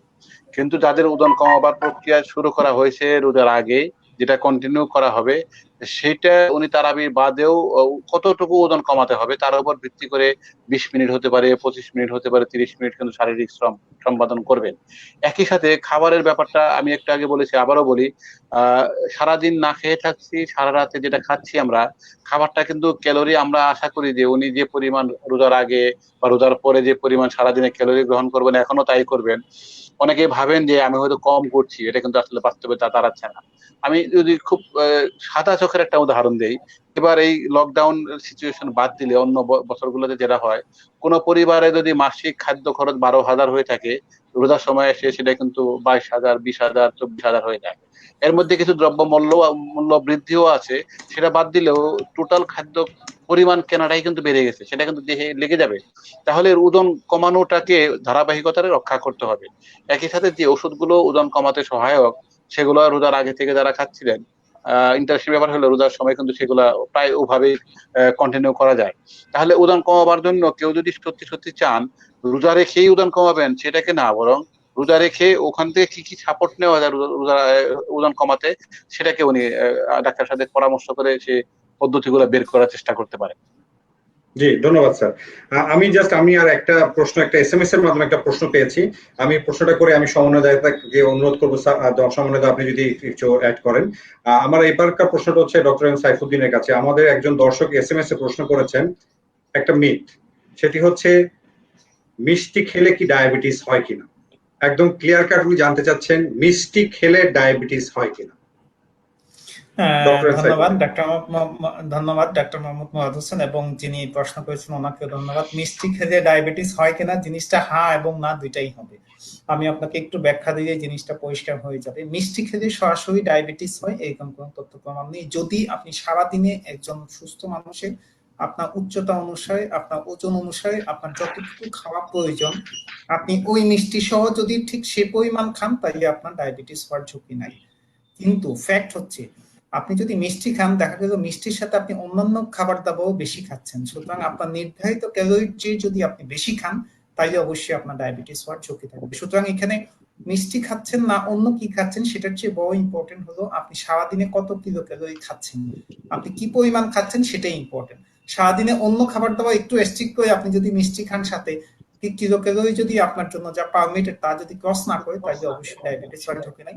কিন্তু যদি আপনি মিষ্টির সাথে অন্যান্য খাবার দাবার বেশি খাচ্ছেন বা ওজন বাড়ছে, তাই অবশ্যই মিষ্টি খাওয়াটা ডায়াবেটিস হওয়ার জন্য একটা কারণ বলে আমি মনে করি। ধন্যবাদ। জি, ধন্যবাদ। সমন্বয় দা, আমার মনে হয় আপনি কিছু কন্টিনিউ করতে যাচ্ছেন। ভেরি গুড কোয়েশ্চেন, ধন্যবাদ। এই মেথ বাস্টারটা আসলে প্রশ্ন করবার জন্য মুরাদ ভাই, যে আসলে মিষ্টি খেলেই কি আসলে ডায়াবেটিস হবে কিনা, সেই বিষয় তো আছেই। আমরা আমরা বেশ কিছু কমেন্টস এসেছে, সেগুলো যদি একটু চটপট পড়ে ফেলি।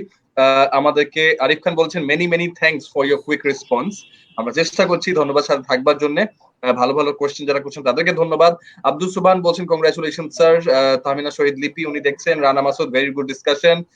আগুন ইসলাম আমাকে বলছেন সমন্বয় ভাই, হ্যাঁ ভাই আছি, ধন্যবাদ সাথে থাকবার জন্য, very good discussion. Khurshid Alam K Alam বলছেন Sharifur Rahman very good discussion sir, thanks for your discussion.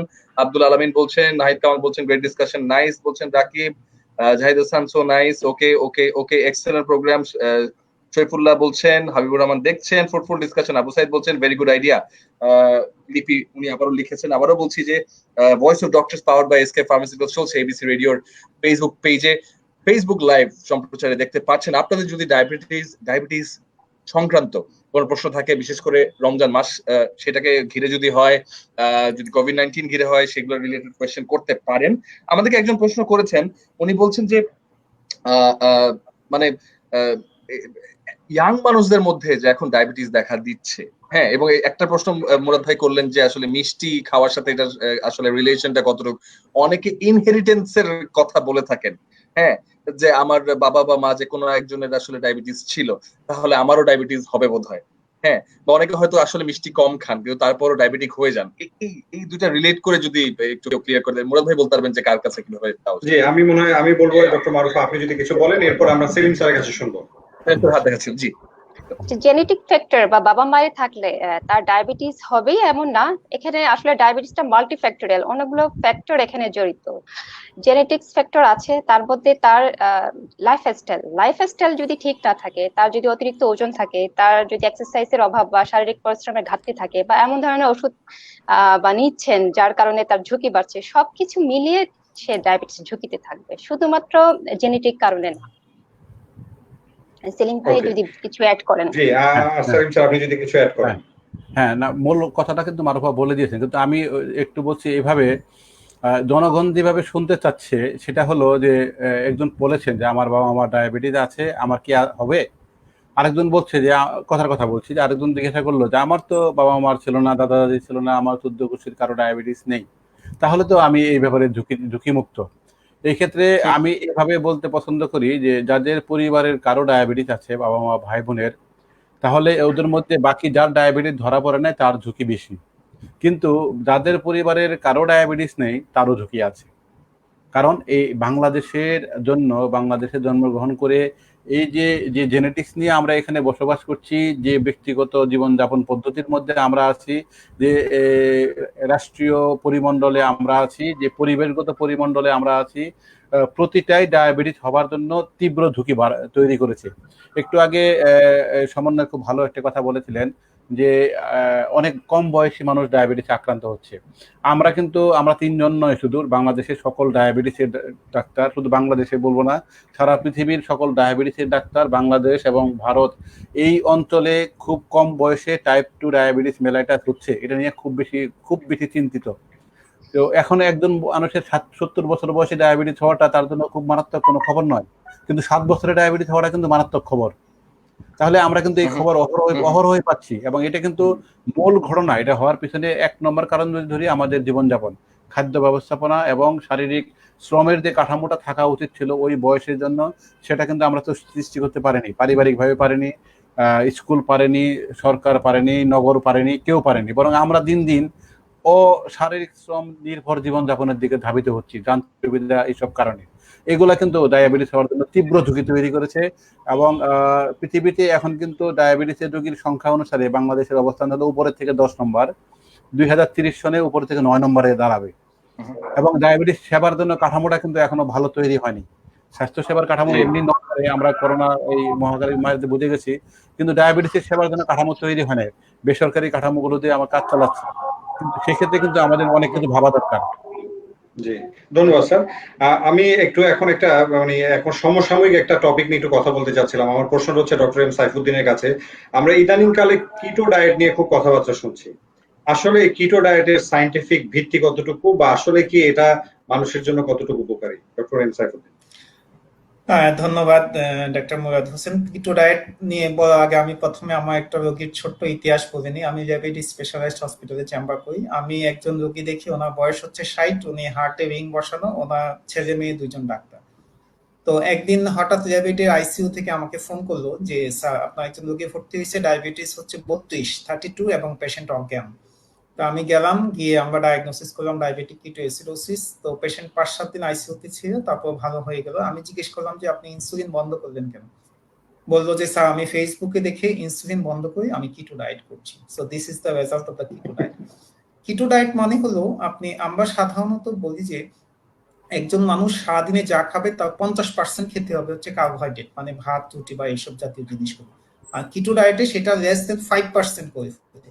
সুতরাং এইরকম এক্সট্রিম কার্বোহাইড্রেট রেস্ট্রিক্টেড, এবং যেহেতু প্রচুর ফ্যাট খাচ্ছে মানুষরা, যার ফলে দেখা যাচ্ছে রক্তে চর্বি বাড়ছে। এবং এখন অনেক গবেষণা আছে যেগুলোতে দেখা যাচ্ছে কিটো ডায়েট করার জন্য 30 থেকে 50 ভাগ হৃদরোগের ঝুঁকি বাড়ছে, 10 থেকে 30 ভাগ ক্যান্সার হওয়ার ঝুঁকি বাড়ছে, এবং 20 থেকে 25 ভাগ অল কজ অফ মর্টালিটি বাড়ছে।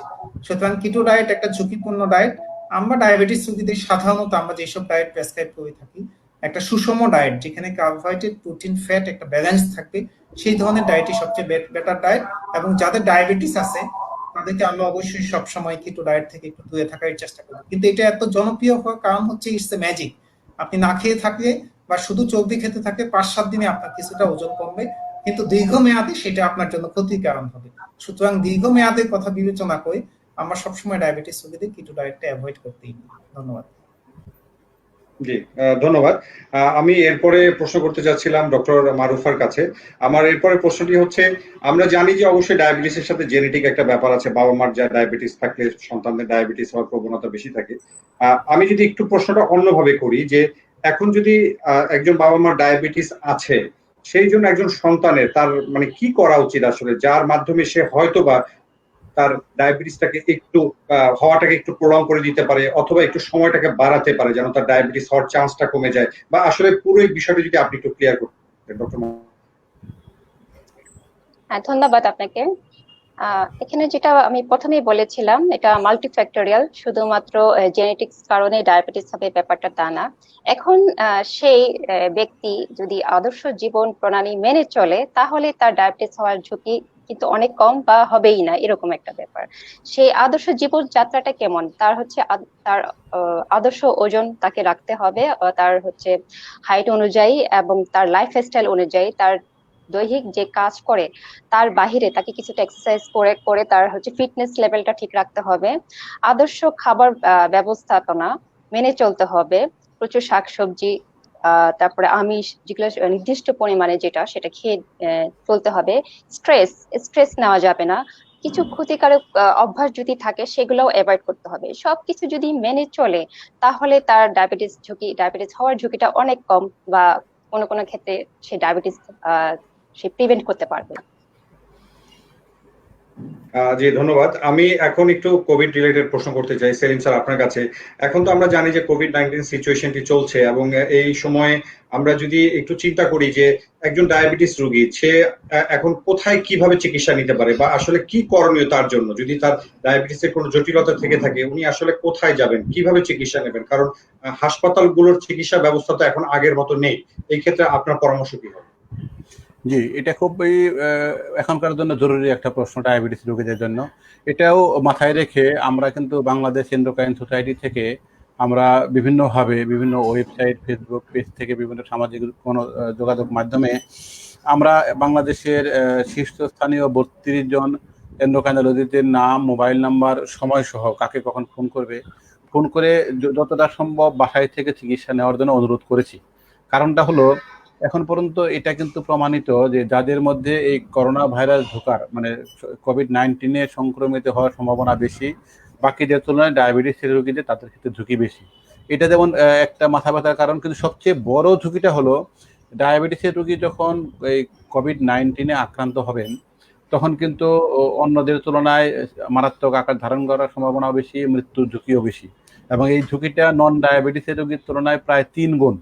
তাহলে এটাকে খুব বড় ধরনের একটা গুরুত্ব সহকারে নিতে বলেছে বিশ্ব ইন্টারন্যাশনাল ডায়াবেটিস ফেডারেশন। ডায়াবেটিসের রোগীদেরকে অন্যদের তুলনায় দ্বিগুণ ঝুঁকিপূর্ণ ভাবতে বলেছে। তাহলে ওনারা কিন্তু বাসাতেই আবদ্ধ থাকবেন, কারণ এটার এখন একমাত্র ওষুধ নির্ভরযোগ্য একমাত্র ওষুধ যদি ধরি সেটা হলো নিজেকে এই জীবাণু থেকে সংস্পর্শে আসা থেকে রক্ষা করা, আর সেটা করার জন্য নিজস্বভাবে ঘরের মধ্যে আবদ্ধ থাকা, এর চেয়ে ভালো কিছু হতে পারে না ডায়াবেটিসের রোগীর জন্য। আবার ডায়াবেটিসের রোগী যাদের ডায়াবেটিসের কন্ট্রোল ভালো নয়, রক্তের গ্লুকোজের অবস্থা ভালো নয়, তাদের ক্ষেত্রে ঝুঁকি আরো বেশি, আক্রান্ত হবারও তেমন ঝুঁকি বেশি, আক্রান্ত হলে খারাপ হয়ে যাবারও ঝুঁকি বেশি। সেই ক্ষেত্রে এই অনুষ্ঠানের মাধ্যমে আমি একটা অনুরোধ করতে চাই সকলকে, যার যেখানে যেভাবে আছেন ডায়াবেটিসের নিয়ন্ত্রণ আছে কিনা নিজে পরিমাপ করুন, করে আপনি ডায়াবেটিসের জন্য কোনো একজন ডায়াবেটিস বিশেষজ্ঞের শরণাপন্ন হন। কোনো না কোনো ভাবে হোক আপনার ডায়াবেটিস নিয়ন্ত্রণ রাখতেই হবে, এক। দ্বিতীয় হলো, যদি আক্রান্ত হয়ে যান তাহলে অন্যদের ক্ষেত্রেও, যেমন বাংলাদেশের অন্য সকল রোগীর ক্ষেত্রে প্রথম পরামর্শ হলো যে কেউ কিন্তু লক্ষণবিহীন থাকবেন, কারো খুব সামান্য লক্ষণ থাকবে। এই দুই গ্রুপের মানুষ বাসায় থেকে চিকিৎসা নেবেন, কিন্তু বাসায় একটা আইসোলেশন থাকবে, উনি আলাদা একটা রুম, যে রুমে একটা সংযুক্ত বাথরুম আছে, উনি খাওয়া দাওয়া থেকে শুরু করে সব ও ঘরের মধ্যেই করবেন। যদি মারাত্মক কোনো কোভিডের মারাত্মক কোনো লক্ষণ দেখা না দেয়, এর মধ্যে সবচেয়ে বেশি খুব জ্বর অনেক বেড়ে যাচ্ছে, খেতে পারছে না, বমি হচ্ছে, অথবা ওনার শ্বাসকষ্ট শুরু হয়ে গেছে, ওনার যদি জ্ঞান হারাবার মতো সম্ভাবনা হয়ে থাকে, খুব বেশি দুর্বল লাগে, এগুলো হলে কোনো হাসপাতালে ভর্তি হতে হবে। এটা কিন্তু সরকারি ব্যবস্থাপনায়, যেমন এখন ঢাকা মেডিকেল কলেজ, প্রথম থেকে কুয়েত মতি হাসপাতাল, মুগদা হাসপাতাল, এগুলো ছিল, এসব হাসপাতালে যেতে হবে। কিন্তু কখন যাবেন, কারণ এখানে গিয়েও কিন্তু ঝুঁকি বাড়বে। যাদের ক্ষেত্রে অবস্থা খুব বেশি খারাপ নয় তাদের বাসা থাকাটা বেশি ভালো, এই কারণে যে ওখানে গিয়ে কিন্তু জীবাণু যে বাকি সব অবস্থা আছে সেগুলোও কিন্তু অনেক ভাবনার কারণ।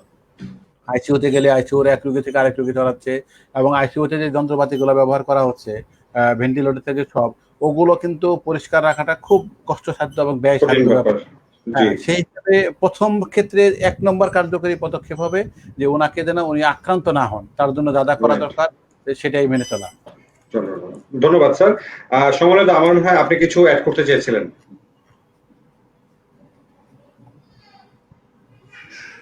সমন্বিত, আমাকে শুনতে পাচ্ছেন? হ্যাঁ, শুনতে পাচ্ছি। আপনি সম্ভবত কিছু অ্যাড করতে চেয়েছিলেন।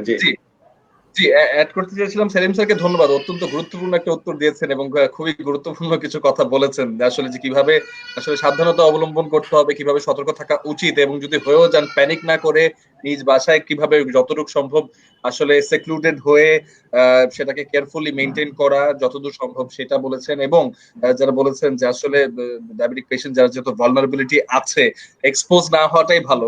সো এক্সপোজ না হওয়ার জন্য এখানে আমাদেরও কিছু দায়িত্ব আছে, যে বাসায় যদি কেউ ডায়াবেটিক পেশেন্ট থাকে তাহলে আমরাও যাতে এক্সপোজ না হই সেই জায়গাটা কেয়ারফুল থাকতে হবে, বিকজ আমার ইমিউন সিস্টেম যদি স্ট্রং হয় তার কিন্তু ভালনারেবিলিটি থেকেই যাচ্ছে। এটা মানে দর্শকদের উদ্দেশ্যে এই মুহূর্তে যারা এবিসি রেডিও ফেসবুক পেজ থেকে দেখছেন তাদের উদ্দেশ্যে এটা আমার ব্যক্তিগতভাবে যদি বলি, আমাদের পক্ষ থেকে এটা অনুরোধ, এটা এসকেএফ এবং এবিসি রেডিওর পক্ষ থেকে। সানাউল্লাহ খান রিলেটেড প্রশ্ন করেছেন, এবং আমার মনে হয় সেলিম স্যার যদিও উত্তর দিয়ে দিয়েছেন, তারপর যদি কেউ অ্যাড করতে চান, why diabetes is a major comorbidity factor for কোভিড-19 পেশেন্টস, এটা একটা প্রশ্ন করেছেন, but if I am not wrong Selim sir তো এটা উত্তর দিয়ে দিয়েছেন, রাইট? জি না, এখানে আরেকটু আছে, উনি যেটা বলেছেন আমরা ওইটাতে যাইনি, সেটা হলো যে কেন এদের ঝুঁকিটা বেশি। ঝুঁকিটা হলো এখনো পর্যন্ত পৃথিবীতে স্বীকৃত রোগ যেটা মানুষের রোগ প্রতিরোধ ক্ষমতা কমিয়ে দেয়, তার মধ্যে ডায়াবেটিস 1 নম্বরে, এইচআইভি এইডস 2 নম্বরে। তো যে রোগীটা এখন পর্যন্ত কিন্তু আমরা বুঝে গেছি যে কেন কিছু কিছু মানুষ বেশি সংক্রমিত হচ্ছে করোনা ভাইরাসে, কিছু কিছু মানুষ সংক্রমিত হলেও লক্ষণবিহীন থাকছেন, কিছু কিছু মানুষ সংক্রমিত হলে মারাত্মক লক্ষণ দেখা দিচ্ছে তাদের শরীরে। সেটা কিন্তু মূল নিয়ামক কিন্তু তার নিজস্ব রোগ প্রতিরোধ ক্ষমতা, ইমিউনিটি। তাহলে ডায়াবেটিসের রোগী যদি আক্রান্ত হলে হওয়ার ঝুঁকি বেশি, তাদের ডায়াবেটিস আছে তাদের কিছু বেশি, যাদের ডায়াবেটিসের কন্ট্রোল ভালো না তাদের আরো বেশি। এবং আক্রান্ত হয়ে গেলে ওই যে যুদ্ধটা চলছে, যে যুদ্ধের মূল হাতিয়ার হলো ওই মানুষটির ইমিউনিটিটা খুব দুর্বল। এই ইমিউনিটি দুর্বল, আমি খুব, যেহেতু বহু ধরনের মানুষ শুনছেন, আমি একদম বেসিক ইমিউনিটির যে টার্মগুলো ওগুলো যেতে চাচ্ছি না, সবাই বুঝতে পারে এমন ভাবে বলি যে ইমিউনিটি বাড়াবার জন্য যে মূল ফাইটটা যেটা হয়, 2 ধরনের ফাইট হয়, একটা হিউমারাল, একটা সেল মেডিকেটেড। দুটাই কিন্তু ডায়াবেটিসে খুব ক্ষতিগ্রস্ত থাকে। আবার যাদের ডায়াবেটিস লম্বা সময়ে তাদের ক্ষেত্রে ক্ষতিগ্রস্ত থাকে। সুতরাং ওনারা কিন্তু ঝুঁকিতে থাকবেনই। যাদের ঝুঁকিতে থাকে তাহলে আমাদের কিন্তু এবারও কিন্তু কোনখান দিয়ে কিভাবে কি আক্রান্ত হচ্ছেন এটা কিন্তু আমরা বুঝতেছি না। আমরা যে অনেকগুলো জিনিস বলছি, তারপরেও কিন্তু আক্রান্ত হওয়া থামানো যাচ্ছে না। সেই বরিস জনসন থেকে শুরু করে যুক্তরাষ্ট্রের ভাইস প্রেসিডেন্ট পর্যন্ত সবাই আক্রান্ত হচ্ছে। সুতরাং যে যার অবস্থানে থেকে ডায়াবেটিস যদি নাও থাকে তবুও নিজেকে রক্ষা করুন, ডায়াবেটিস থাকলে আপ্রাণ চেষ্টা করুন নিজেকে রক্ষা করা, যে আমি সংক্রমিত হব না। জি, প্রশ্ন, অন্য একটা প্রশ্নতে চলে যাচ্ছি, সেটা হচ্ছে নাইমুল ইসলাম মাসুম, উনি বলেছেন, is there any link to diabetic patient raising blood pressure when his glucose level is low or high? এটা জিজ্ঞেস করছেন। সাহেব বলো। ধন্যবাদ। আসলে ডক্টর সাহেব, হ্যাঁ, ঠিক আছে। আমি ইতিমধ্যে বললাম, আমরা যে ধরনের ডায়াবেটিস রোগী দেখি অধিকাংশই হচ্ছে টাইপ 2 ডায়াবেটিস, যাতে আসলে ওজন বেশি থাকে। এবং ওজন বেশি, আমরা একটু আগে আমরা আলোচনা করেছি, যাদের ওজন বেশি থাকে, নির্ধারিত ওজনের চেয়ে বেশি, তাদের ডায়াবেটিস, উচ্চ রক্তচাপ, রক্তের চর্বি বেশি, লিভারের চর্বি, হৃদরোগের ঝুঁকি অথবা ব্রেন স্ট্রোকের ঝুঁকি অনেক বেশি। সুতরাং যেসব রোগী ডায়াবেটিস আছে, তাদের ডায়াবেটিস যদি অনিয়ন্ত্রিত থাকে বা আনকন্ট্রোল থাকে, তাইলে অবশ্যই তাদের উচ্চ রক্তচাপের ঝুঁকিও বেশি। সেই সব ক্ষেত্রে আমরা ডায়াবেটিস, উচ্চ রক্তচাপ এবং অতিরিক্ত ওজন, এবং আমরা কিছু রক্ত পরীক্ষা করি যে রক্তে চর্বি বেশি কিনা, সবগুলো সমন্বয় করে চিকিৎসা করতে হবে, যাতে ওনার ডায়াবেটিস কন্ট্রোলে থাকে, উচ্চ রক্তচাপ নিয়ন্ত্রণে থাকে, রক্তের চর্বি নিয়ন্ত্রণে থাকে, হৃদরোগ বা ব্রেন স্ট্রোকের ঝুঁকি কম হয়। সুতরাং ডায়াবেটিস রোগীর অবশ্যই রক্তচাপ চেক করা উচিত, এবং রক্তচাপ যদি বেশি হয় তা অবশ্যই চিকিৎসা নেওয়া উচিত। ধন্যবাদ। আরেকটা প্রশ্ন আছে।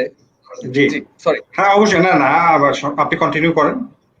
জি, আশরাফুল ইসলাম একটা প্রশ্ন করেছেন, এটার সাথে আসলে ডায়াবেটিসের এটা কতটুকু রিলেটেড আমি ঠিক শিওর না, বাট এরকম রিলেটেড আরেকটা প্রশ্ন আছে যেটা সুজন করেছেন। এখানে আশরাফুল ইসলাম এটা যদি পড়ি, উনি বলছেন যে সেই প্রেশার মেডিসিন ভুলে না খাওয়ার কারণে প্রেশার বেড়ে গিয়ে বমি করছে, কি করব? আর আরেকজন যেটা জানতে চাচ্ছেন সেটা হচ্ছে যে ওই যে স্ট্রেস, অযথা স্ট্রেস, টেনশন করে, এগুলার সাথে ডায়াবেটিস কি কোরিলেটেড কিনা, যে আমি কি অযথা বেশি স্ট্রেস করে, বেশি নার্ভাস হয়ে, টেনশন করে মানে আরো বেশি ভালনারেবল বা আরো প্রোন টু ডায়াবেটিক হয়ে যাচ্ছে, বা সেটার কারণে কি ডায়াবেটিস বেড়ে যেতে পারে কিনা? জি, আমি একটু ডক্টর মারুফ আপনাকে অনুরোধ করছি। জি, ধন্যবাদ। হ্যাঁ, ধন্যবাদ। হ্যাঁ, অবশ্যই স্ট্রেসের সাথে রিলেটেড। স্ট্রেস বা টেনশন কি করে আমাদের স্ট্রেস হরমোনটা বাড়িয়ে দেয়। স্ট্রেট নামে একটা হরমোন আছে, যেটা স্ট্রেস হরমোন বলি। এই হরমোনটা বেড়ে যায়, যার ফলে ডায়াবেটিস আনকন্ট্রোল হয়ে যেতে পারে। তাছাড়া স্ট্রেসফুল কন্ডিশনে যখন থাকে, তখন সে সঠিক ডিসিশন, সঠিক ব্যবস্থাপনা সে মেনে চলে না। এসব ফ্যাক্টরও কিন্তু জড়িত ডায়াবেটিস আনকন্ট্রোল হওয়ার ক্ষেত্রে। ধন্যবাদ। জি, ধন্যবাদ। আর সম্মানিত, আমার একটা প্রশ্ন আছে। প্রশ্নটা ছিল, জি, ওটা কি শেষ করেন, তারপরে আমার প্রশ্নটা। আমার মনে হয় আমার প্রেশারের প্রশ্নটা আমার মনে হয় সেলিম স্যার উত্তর করে ভালো। জি, এটা যেটা হয়েছে এটা কিন্তু এরকম হওয়ার কথা না। ওই ভদ্রলোক, উনি যার কথা বলছেন, তার যে এই প্রেশারাইজ ওষুধ বন্ধ হয়ে বমি হবে এটা কিন্তু নয়। যদি এরকম হয় তাহলে এটা কিন্তু স্ট্রোকের সময় কারো কারো হয়, সেটা কিন্তু খুব জরুরি অবস্থা। কিন্তু একটা জিনিস সবসময় মাথায় রাখতে হবে, যাদের ডায়াবেটিসের রোগী প্রেশারের ওষুধ খাচ্ছেন, প্রেশারের ওষুধ বন্ধ করার পরে এই স্ট্রোক হওয়ার ঝুঁকিটা বেশি থাকে। তাহলে এই ক্ষেত্রে হাসপাতালে নিয়ে যাওয়া বেশি জরুরি। কিন্তু আমার যেটা মনে হচ্ছে ওনার ক্ষেত্রে এই প্রেশারের ওষুধ যদি অনেক বেশি মাত্রায় পাওয়ারফুল খায়, সেই ক্ষেত্রে যদি একবার বন্ধ হয়ে গেলে বেড়ে অনেক খারাপ হতে পারে, না হলে এরকম হওয়ার কথা না। কিন্তু অ্যাসিডিটি, বিশেষ করে রোজা রাখলে, উনি তো সেহেরি খেয়েছেন, এই রোজার মাসটাতে অ্যাসিডিটির সমস্যা অনেক বেশি থাকে। আর সেহেরি যারা খান উনি কিন্তু এটা একটা আনইউজুয়াল টাইমে আনইউজুয়াল ধরনের খাবার খাচ্ছেন, যেটা রাতের শেষের দিকে, এটা অ্যাসিডিটি বাড়ার একটা কারণ। তাহলে আমার যতটুকু মনে পড়ছে উনি যেহেতু বমি হয়ে গেছে, রোজা ভেঙে যাবে, উনি প্রেশারের ওষুধ এখনো খাবেন, একটা গ্যাসের ওষুধ খান, আমার মনে হয় ঝামেলাটা আপাতত মিটে যেতে পারে। জি, ধন্যবাদ স্যার। সম্মানিত, আমি একটু কন্টিনিউ করতে চাচ্ছি। আমি আজকে আমাদের যারা অতিথি আছেন এবং আজকে আমাদেরকে যারা শুনতে পাচ্ছেন, দেখতে পাচ্ছেন, সবাইকে আমি জানাচ্ছি যে আজকে আমাদের অনুষ্ঠানের নলেজ পার্টনার হচ্ছে আমাদের দুটি অ্যান্টি ডায়াবেটিক প্রোডাক্ট, একটি হচ্ছে লিগাজিড, একটি হচ্ছে ইমাজিড। এবং আমার মনে হয় আমরা অনুষ্ঠানে খুব শেষ পর্যায়ে চলে এসেছি এবং আমাকে আসলে এখন এই অনুষ্ঠানটি ছেড়ে চলে যেতে হচ্ছে। সো আমি বিদায় নেওয়ার আগে জাস্ট একটি কথা বলতে চাই, সেটি হচ্ছে আমরা যারা আজকের অনুষ্ঠানটি দেখছি, শুনছি, যারা চিকিৎসক কিন্তু আছেন তারা অবশ্যই এসকেফেরি, লিগাজিড এবং ইমাজিড ওষুধ দুটো লিখবেন। এবং যারা আমাদের সাধারণ দর্শক শ্রোতা আছেন তারা অবশ্যই ডক্টরের পরামর্শ অনুযায়ী, অবশ্যই একজন ডায়াবেটিস অথবা হরমোন বিশেষজ্ঞের পরামর্শ অনুযায়ী আমাদের ইমাজিড এবং লিগাজিড আপনারা গ্রহণ করবেন। এবং আমি আশা করব ভবিষ্যতেও আপনাদের সাথে আমার আবার দেখা হবে এবং আরো অনেক বেশি কথা হবে ইনশাআল্লাহ। ভবিষ্যতে আমরা আবার কানেক্টেড থাকবো। তো আমি সমন্বয়দা এবং তিনজন আমাদের আজকে যারা অতিথি আছেন সবার কাছ থেকে বিদায় নিয়ে নিচ্ছি। ধন্যবাদ সবাইকে, আল্লাহ হাফেজ। ভালো থাকবেন। ধন্যবাদ মুরাদ ভাই। আমরা যেটা আসলে সবাইকে অনেক ধন্যবাদ, ডক্টর মারুফাকে ধন্যবাদ, ডক্টর সাইফুদ্দিনকে ধন্যবাদ, সেলিম স্যারকে অনেক ধন্যবাদ, অসংখ্য ধন্যবাদ, মুরাদ ভাইকে অনেক ধন্যবাদ। ফারহানা আক্তার লিখেছেন happy to see Saif, Marufa, Selim ভাই, নাইস ডিসকাশন, থ্যাংক ইউ। যারা ছিলেন তারা মারুফা থাকলে আরো ভালো হতো, ফারহানা থাকলে আরো ভালো হতো। জি, আপনাদের সবাইকে ধন্যবাদ। এবং voice of doctors powered by SK pharmaceuticals আবারও আমরা হাজির হয়ে যাব আগামী পরশুদিন। আমাদের সাথেই থাকবেন বিকাল 4টায়। আমরা হাজির হতে টাইম মতো চেষ্টা করি, বাট অনেকগুলো কোঅর্ডিনেশনের বিষয় থাকে, অনেকগুলো ইন্টারনেট কানেকশনের বিষয় থাকে, অনেক টেকনিক্যাল ব্যাপার থাকে, সেগুলো মিলিয়ে হয়তো 5 মিনিট, 10 মিনিট, 15 মিনিট এদিক ওদিক এট টাইমস হয়ে যায়। বাট আমরা চেষ্টা করি আপনারা সবাই অবশ্যই এবিসি রেডিও ফেসবুক লাইভের সঙ্গেই থাকবেন। স্যার, আশা করি আপনারা সবাই সুস্থ থাকবেন, আপনাদের পরিবার সহ, প্রিয়জনদের সহ। এবং ধন্যবাদ আমাদেরকে সার্ভিস দিয়ে দেওয়ার জন্য পুরো ডক্টর কমিউনিটি এবং সবাইকে ধন্যবাদ জানাচ্ছি। এবং বিশেষ করে এই সুযোগটা আমি নিতে চাই যারা ফ্রন্ট লাইনে কাজ করছেন, ডাক্তার থেকে শুরু করে স্বাস্থ্য সেবায় যারা আছেন, পুলিশ বলি, সশস্ত্র বাহিনী বলি, ইভেন কি গ্রসারি ওয়ার্কার্স যারা ধরেন মুদি দোকান থেকে আমাদেরকে খাবার এনে দিচ্ছেন, বা কৃষক যারা আছেন যারা নিয়মিত কাজ করে যাচ্ছেন এই মহামারীর সময়ও, তাদের সবাইকে অনেক অনেক সম্মান রেখে শ্রদ্ধা জানাচ্ছি। এবং বিশেষ করে আজকে যেহেতু মা দিবস, তাদের সবার মাকে অনেক অনেক শ্রদ্ধা জানাচ্ছি, সালাম জানাচ্ছি আমার পক্ষ থেকে, পুরো এবিসিডির পক্ষ থেকে এবং এসকে ফার্মাসিউটিক্যালস এর পক্ষ থেকে আপনাদের সবাইকে সালাম। এরকম সন্তান যেহেতু আপনারা দিতে পেরেছেন এই দেশকে, যারা এই মুহূর্তে এই সময়ে মাতৃভূমিকে সার্ভ করে যাচ্ছে, অনেক ধন্যবাদ। আমাদের সাথে থাকবেন সবসময়, এবিসি রেডিও সবসময় আপনাদের সাথেই আছে। শুনতে থাকবেন এবিসি রেডিও এবং ফেসবুক পেজের সঙ্গেই থাকবেন আমাদের। ধন্যবাদ, আজকের মতো বিদায় নিচ্ছি। ধন্যবাদ। ধন্যবাদ।